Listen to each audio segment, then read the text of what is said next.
The sirens had been screaming for 3 hours, wiped the sweat from her forehead and loaded another crate onto the transport ship. Her arms hurt, her back hurt, everything hurt, but she kept moving because stopping meant death for someone else.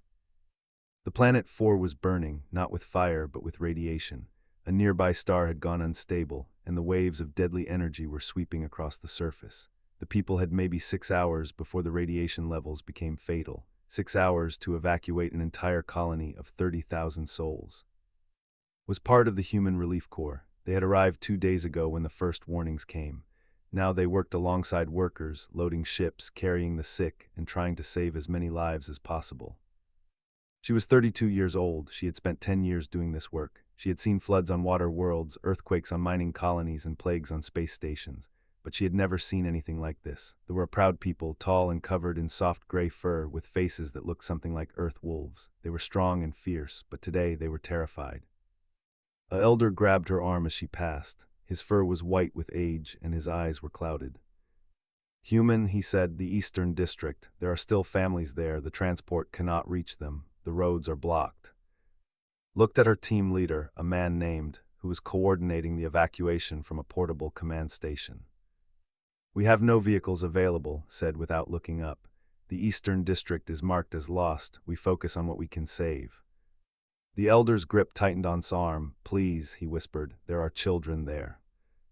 Pulled her arm free gently. She looked at the elder's face. She saw the same expression she had seen on 100 worlds, the look of someone watching their people die and being unable to stop it. She made her decision in less than a second.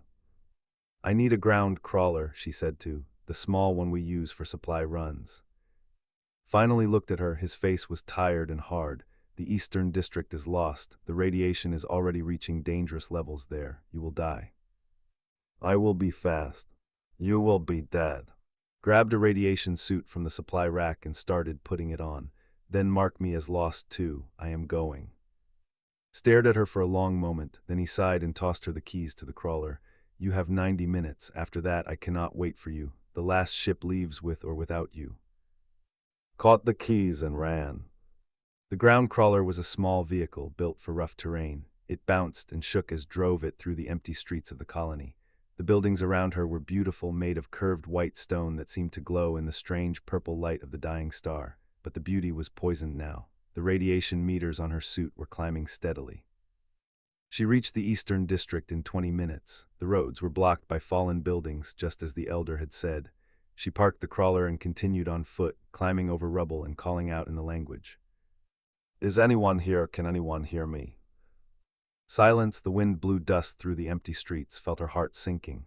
Maybe was right, maybe everyone here was already dead. Then she heard it, a small sound, a whimper. She followed the sound to a collapsed building.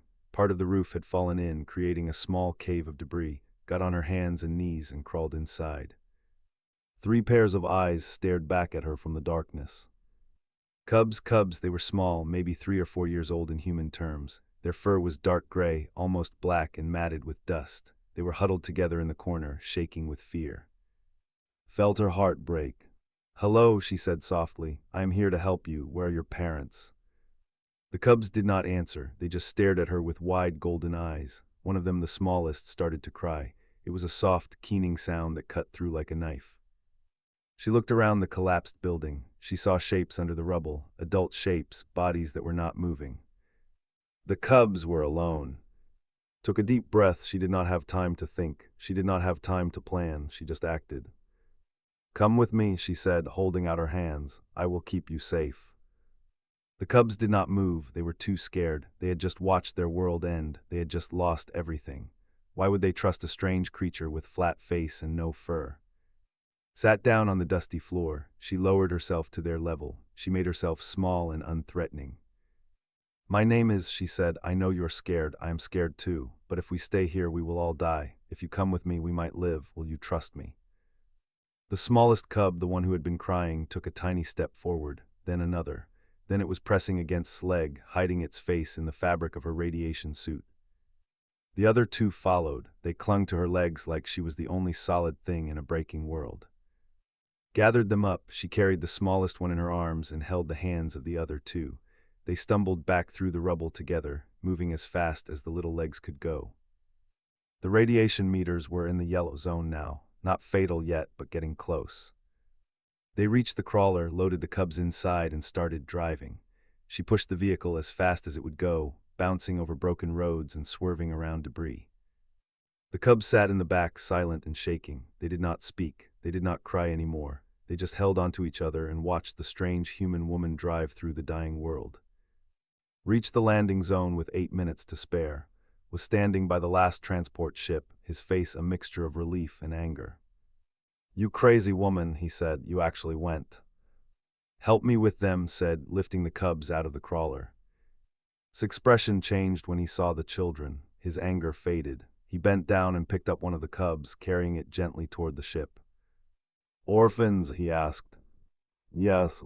There is no caretaker on this ship. They all went on the earlier transports."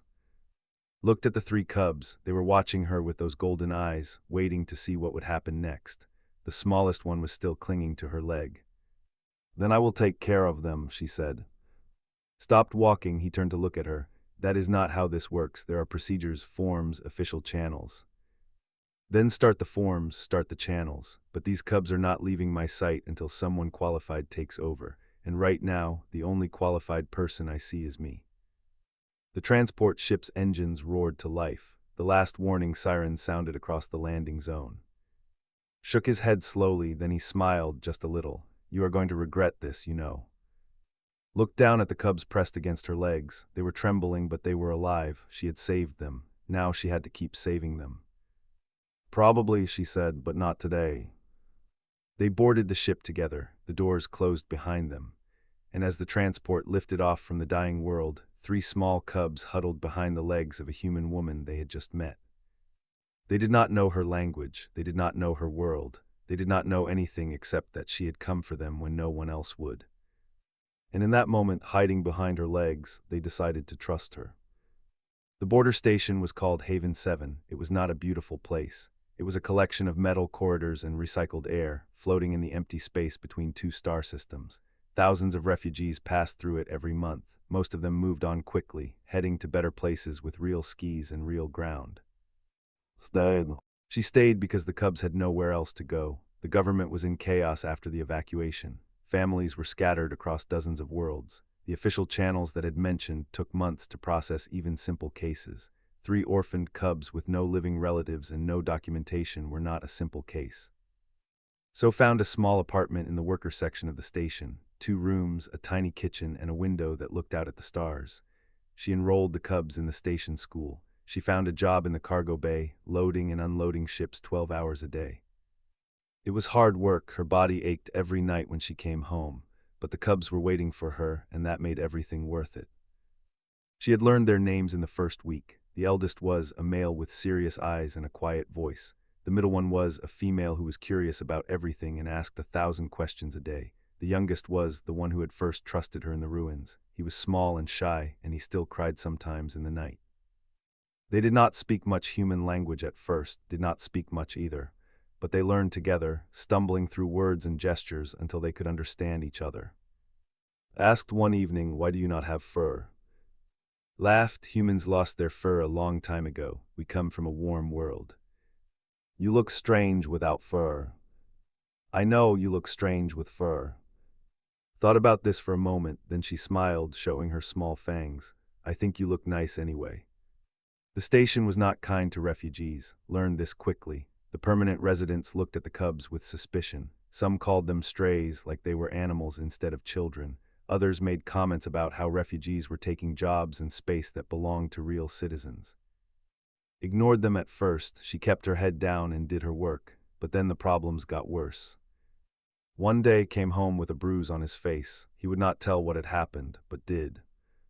Some older children pushed him, she said. They called him Dirty Wolf. They said he did not belong here.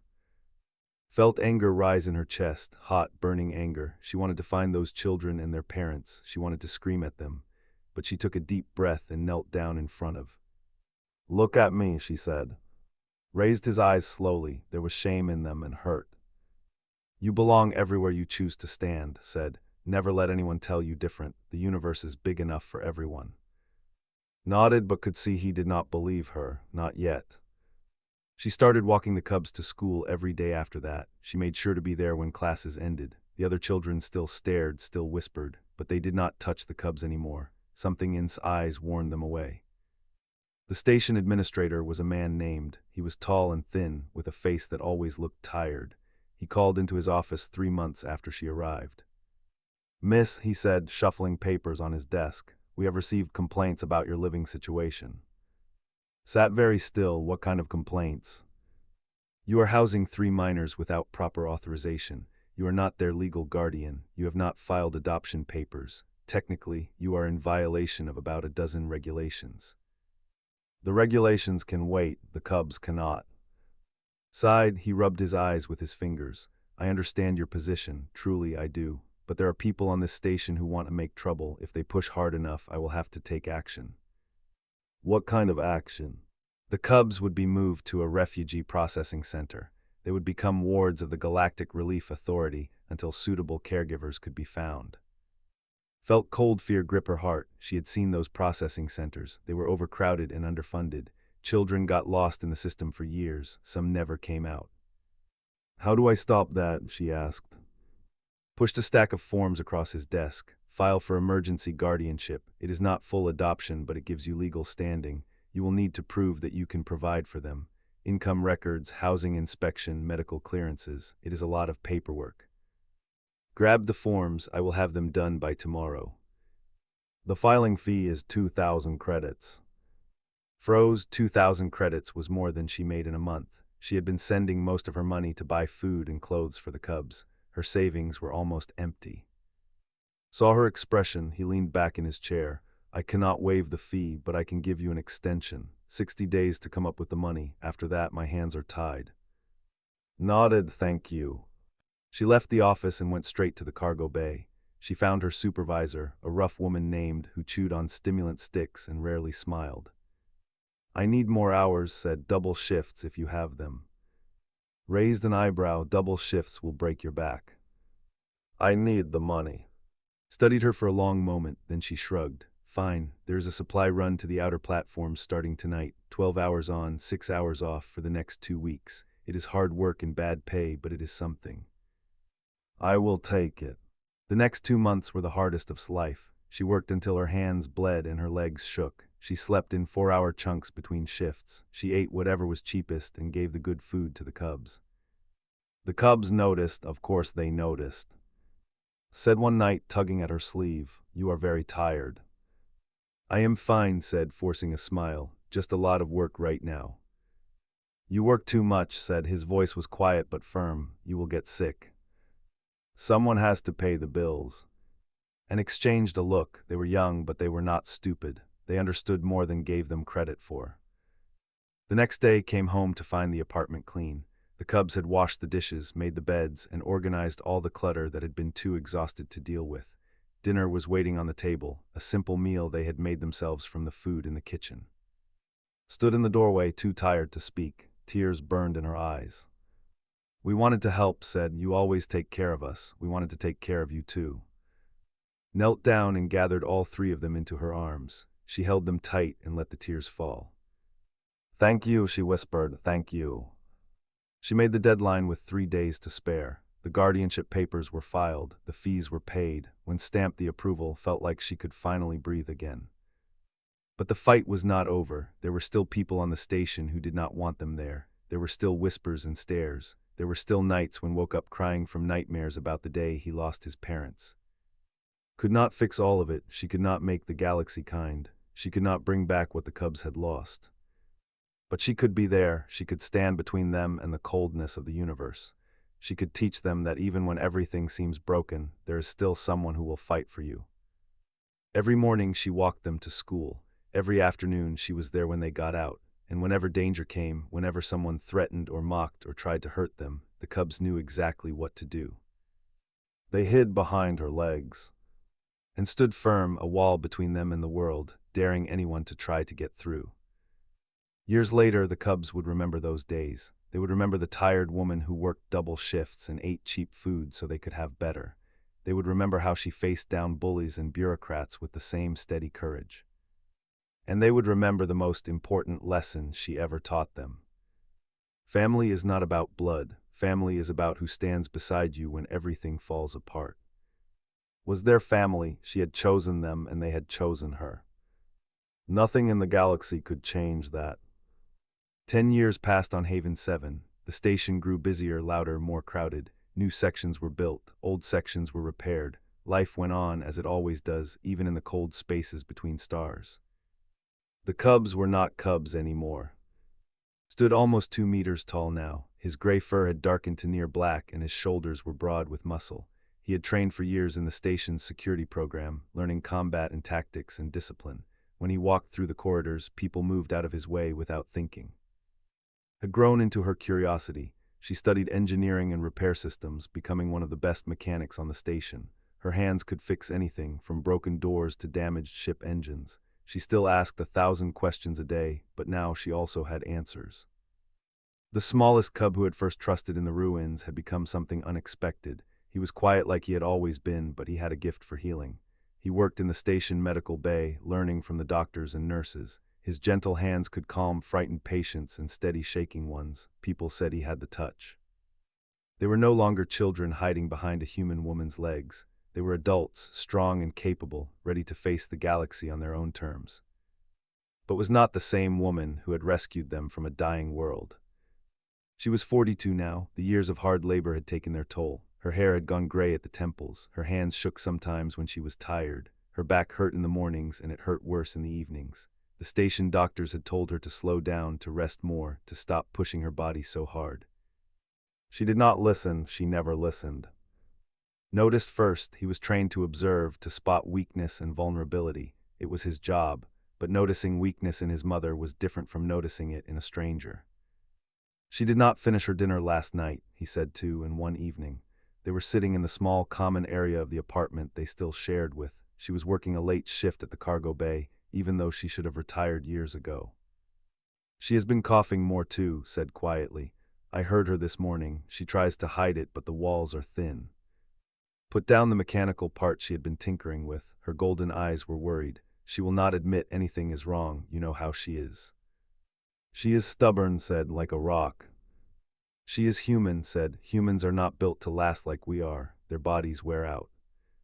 The words hung in the air, heavy and cold. None of them wanted to think about it. None of them wanted to imagine a world without in it. Stood up. I am going to talk to her supervisor. She should not be working these hours anymore. She will be angry, said. Let her be angry. I would rather have her angry and alive than happy and dead.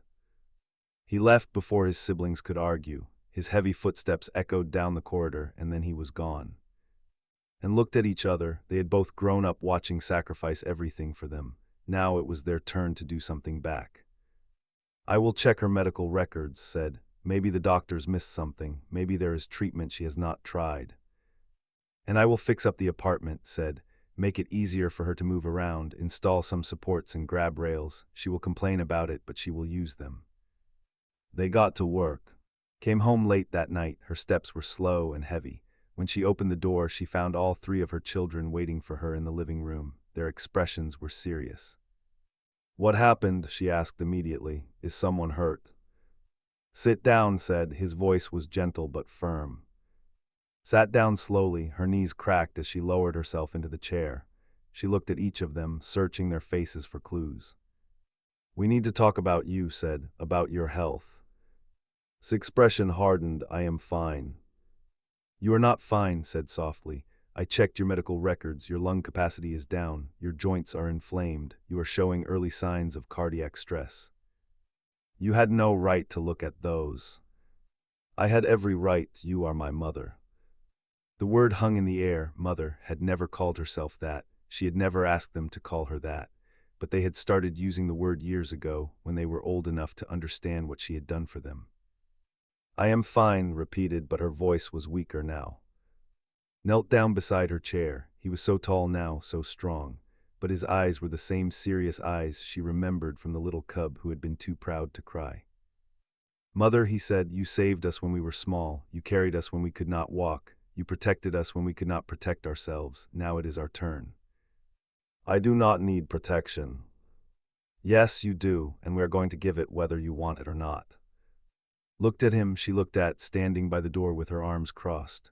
She looked at, sitting on the floor with his medical tablet, ready to argue every point with facts and data. Her children, her beautiful, impossible children. When did you all get so bossy? She asked. We learned from the best, said with a small smile. They made changes over the following weeks, spoke to supervisor and arranged for her hours to be cut, installed support rails in the bathroom and kitchen, and adjusted the furniture so it did not have to bend or reach as much. Started cooking dinner every night, making sure ate properly, and took her medications. Complained about all of it, she grumbled and argued and said they were treating her like an invalid, but she used the rails, she ate the dinners, she took the pills. And slowly, carefully, she started to feel a little better. One evening was sitting by the window that looked out at the stars. The same window she had looked through for 10 years, watching ships come and go, watching the universe turn. Sat down beside her, he did not speak at first, he just sat there, sharing the silence. I remember the day you found us, he said finally. I remember being so scared, I thought we were going to die. Nodded slowly, you almost did, we all almost did. But you came for us, you crawled into that broken building and held out your hands, you asked us to trust you. And you did. I did not know why, I still do not know why. You were a stranger, you looked so different, but something in your voice made me believe you. Smiled, it was a tired smile, but a real one. I think you were just desperate.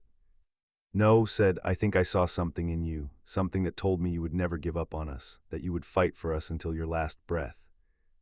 Did not answer, her eyes were wet, but she did not let the tears fall. We see the same thing now, continued. That is why we are fighting for you, because you taught us how, because you showed us what it means to love someone enough to carry them when they cannot carry themselves. He reached out and took her hand. His fur was soft against her skin, warm and familiar. You gave us everything, he said. Let us give something back. Squeezed his hand, she looked out at the stars, those endless points of light scattered across the darkness. She had spent so many years being strong, being the wall, the shield, the one who stood between her children and the cold universe. It was hard to let go of that, hard to admit that she needed help. But she looked at its face and she saw the little cub who had hidden behind her legs. He was still there, somewhere inside this gentle healer. He was still her child. And she trusted him, just like he had trusted her, all those years ago in the ruins. Okay, she whispered, okay. It was the hardest word she had ever said, but it was also, maybe, the most important. The raiders came on a Tuesday. Haven 7 had always been a safe station. It sat in neutral space, far from the trade wars and territorial disputes that plagued other regions. The security forces were small but competent. Trouble came occasionally, but it was always dealt with quickly. But these raiders were different. They called themselves the Iron Wolves. They were a mix of species, bound together by greed and violence. They had been working their way through the border stations for months, hitting supply depots and cargo holds, taking what they wanted and leaving destruction behind. Haven 7 was their biggest target yet. The attack began at dawn. 3 ships dropped out of hyperspace without warning and immediately opened fire on the station's communication arrays. The distress signal went out, but backup was hours away. By the time help arrived, it would be too late. Was on duty in the security center when the alarms started screaming. He watched the tactical display as the enemy ships latched onto the station's outer hull and began cutting through the airlocks. How many? His commander asked. At least 60 hostiles, said, maybe more. They are coming through sections 7, 12, and 15. We have 20 guards on shift. We cannot hold all 3 entry points. His mind raced. Section 15 was the cargo bay. Section 12 was the refugee housing. Section 7 was the worker residential area. Where lived? I need to go to Section 7, he said. We need you here coordinating defense. My mother is in Section 7. She cannot run, she cannot fight if the raiders reach her. The commander hesitated. He knew what meant to him. Go, he said finally. Take 2 guards with you. By time, we will try to hold the other sections. Grabbed his weapon and ran. He activated his communicator as he moved. Are you there? His voice crackled back. I am in the engineering bay. What is happening? Raiders, Iron Wolves, they are breaching the station. How bad? Very bad. They are hitting Section 7. That is where. Mother finished, I am on my way. Me too, said. His voice was calm but could hear the fear underneath. I am leaving the medical bay now. Meet me at the residential block, we need to get her out. Ran faster, the corridors were chaos. People were screaming, running, trying to find shelter. The station's emergency lights bathed everything in red. Gunfire echoed from somewhere ahead. He reached Section 7 and found the first raider. The creature was a tall and with chitinous armor and multiple limbs holding weapons. It was kicking open doors, searching the apartments for valuables and victims. Did not hesitate, he raised his weapon and fired. The raider dropped. Two more appeared around the corner, took cover behind a support column and returned fire. His shots were precise, controlled. The raiders went down. But there would be more, there would always be more. He pushed forward, clearing the corridor apartment by apartment. Some doors were already open, the residents inside cowering in corners. Told them to stay down, to hide, to wait for help. He could not stop to protect them all. He had one mission. He reached his apartment and kicked open the door. She was standing in the middle of the room holding a metal pipe. Her hands were shaking, her face was pale, but her eyes were steady. She said, "What is happening?" "Raiders, we need to move, now." I heard the gunfire. I was not going to just sit here and wait to die. Almost smiled despite everything. Of course she was not. She did not know how to give up. "Can you walk fast?" he asked. "I can try." They moved together through the corridor, kept his weapon ready, checking every corner, every shadow. Stayed close behind him, the metal pipe still clutched in her hands. They were halfway to the emergency shelter when they ran into trouble. 5 raiders blocked the corridor ahead. They were big, well-armed, and looking for blood. Their leader, with metal teeth, grinned when he saw them. "Well, well," he said, "a pup and his human pet, this should be fun." Raised his weapon, but he knew the math. 5 against 1 in an open corridor with his mother behind him. The odds were bad. Then dropped from the ceiling vent. She landed on the nearest raider, driving a makeshift blade into his neck. Before the others could react, she rolled forward and sliced another across the legs. Chaos erupted as the raiders tried to figure out where the attack was coming from. Opened fire, 2 more raiders fell. The leader grabbed by the throat and lifted her off the ground. She struggled, kicking and clawing, but his grip was too strong. "Drop your weapon," the said to, "or I crush her windpipe." Froze, his finger hovered over the trigger. He could not get a clean shot if he missed. A figure appeared behind the, small, quiet, moving like a shadow. "What?" He was holding a medical injector, the kind used to deliver sedatives to violent patients. Before they could react, jabbed the injector into his neck and pumped the full dose directly into his bloodstream. The size went wide, his grip loosened. He stumbled, trying to turn toward this new threat, but the sedative was already working, flooding his system with chemicals designed to drop even the strongest patients. He collapsed, gasped for air, rubbing her throat, helped her up, his hands gentle despite the violence around them. "Nice timing," she croaked. "I try." Stepped over the fallen raiders and grabbed his mother's hand. "We need to keep moving, there are more coming." They ran together through the station, the 3 warriors and the human woman who had raised them. They fought when they had to, hid when they could, and kept moving toward the emergency shelter at the station's core. The shelter was a reinforced bunker designed to protect civilians during exactly this kind of attack. Heavy blast doors, independent life support, enough supplies to last for days. If they could reach it, they would be safe. But the raiders reached it first.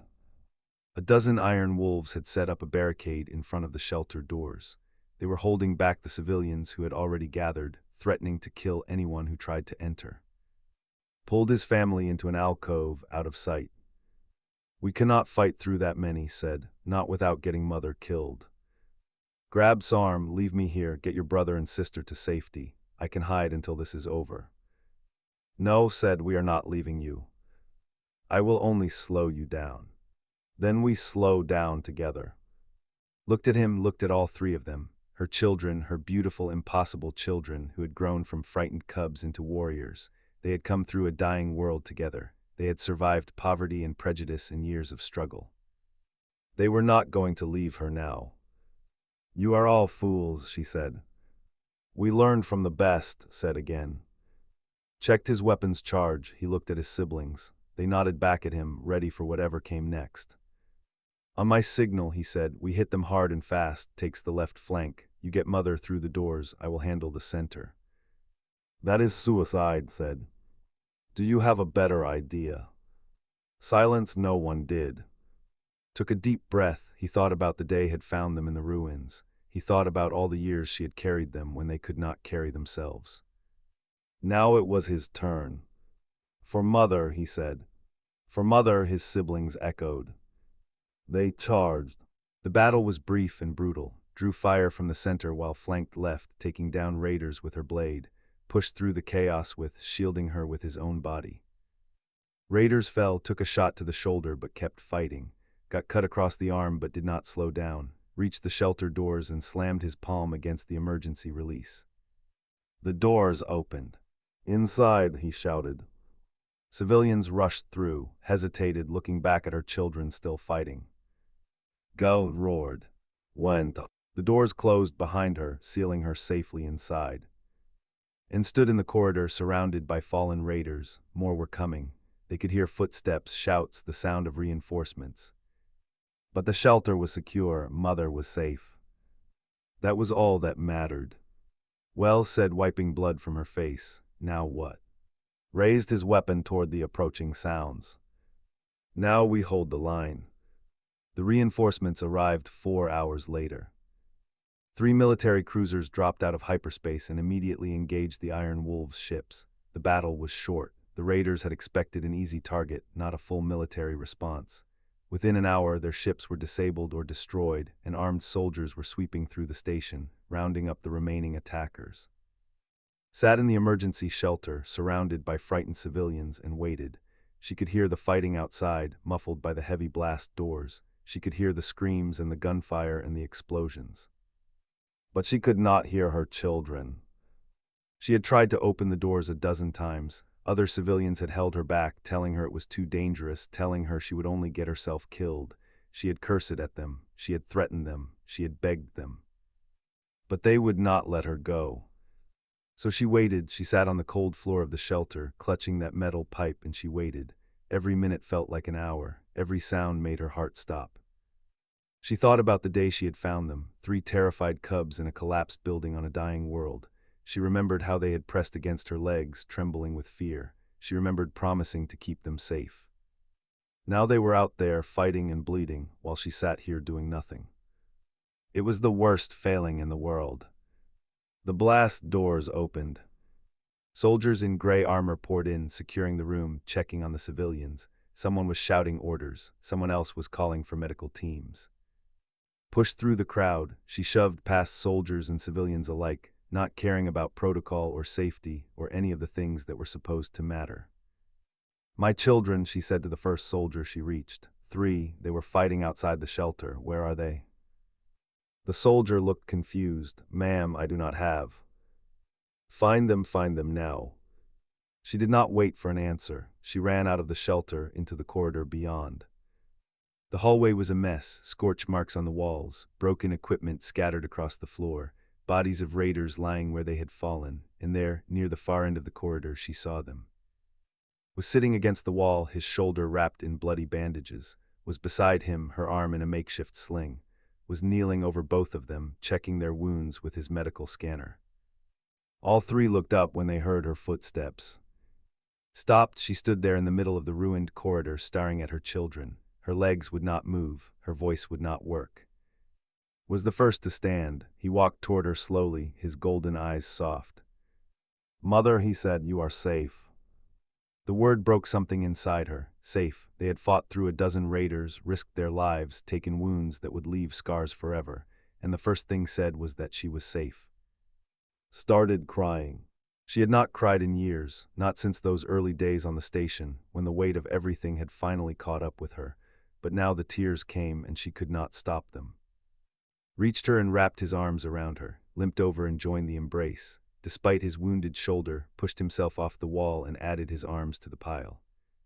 They stood there together, the 3 warriors and the human woman who had made them a family, holding each other in the wreckage of a battle they had survived. You idiots, whispered, you brave, stupid idiots. We could not let anything happen to you, said, you are our mother. I am supposed to protect you. Pulled back just enough to look her in the eyes. His face was tired and bloody, but his expression was peaceful. You did protect us, he said. For 10 years you protected us from everything. You gave us food when you were hungry. You gave us clothes when you were cold. You worked until your body broke so we could have a future. That is what parents do. Yes, said, and this is what children do. They grow up, they get strong, and then they protect the ones who protected them. Shook her head. I never asked for that. You did not have to ask, said. We watched you, we learned. You showed us what it means to love someone enough to put their life before your own. You taught us that lesson every single day. Now we are showing you the same thing, said, whether you like it or not. Laughed through her tears. It was a broken, soggy sound, but it was real. I do not deserve you, she said. Maybe not, said with a small smile, but you are stuck with us anyway. The military had questions after that, reports to file, interviews to conduct. The station administrator showed up personally to thank and for their defense of the civilian shelter. Medals were mentioned, commendations were promised. The three siblings sat through all of it politely, answering questions and accepting thanks. But their eyes kept drifting to the corner of the room, where sat wrapped in a blanket, drinking the tea someone had brought her. When the officials finally left, walked over and sat down beside her. Are you okay? He asked. I should be asking you that. You got shot. It is just a scratch. You got shot. Healing is fast. I will be fine in a week. Sighed, she looked at his face, at the serious eyes and the strong jaw. He was so different from the quiet cub she remembered, so tall and brave and certain. But he was still her son. He would always be her son. I was so scared, she admitted. Sitting in that shelter, hearing the fighting, not knowing if you were alive or dead, it was the worst feeling I have ever had. Nodded slowly. Now you know how we have felt for 10 years. What do you mean? Every time you worked a double shift, every time you skipped a meal, every time you pushed your body past its limits, we watched you, Mother. We watched you give everything you had, and we were scared that one day we would wake up and you would be gone. His eyes filled with fresh tears. I never thought of it that way. We know that is why we decided to do something about it. And joined them sitting on the floor in a loose circle, the four of them together like always. Things are going to change, said, starting now, no more double shifts, no more skipping meals, no more pretending you are fine when you are not. And if I refuse, asked. Smiled, then we will carry you like you carried us. Looked at each of them, her children, her beautiful, stubborn, impossible children. She remembered finding them in the ruins. She remembered carrying them to safety. She remembered all the years of struggle and sacrifice, all the nights she had wondered if she was doing the right thing. Looking at them now, she had her answer. Okay, she said, you win. Raised an eyebrow, really, no argument. I am too tired to argue, and besides, she paused, smiling through her tears, I trust you. I have always trusted you, from the moment you first hid behind my legs. Reached out and took her hand. His fur was soft and warm. And now we stand in front of you, he said, protecting you just like you protected us. Squeezed his hand. She looked out the window at the stars, those endless points of light that had watched over them for so long. Once 3 cubs had hidden behind her legs, trembling with fear. Now 3 warriors stood in front of her, proud and strong. She had made them, she had raised them, she had given them everything. And in return they had become her shield.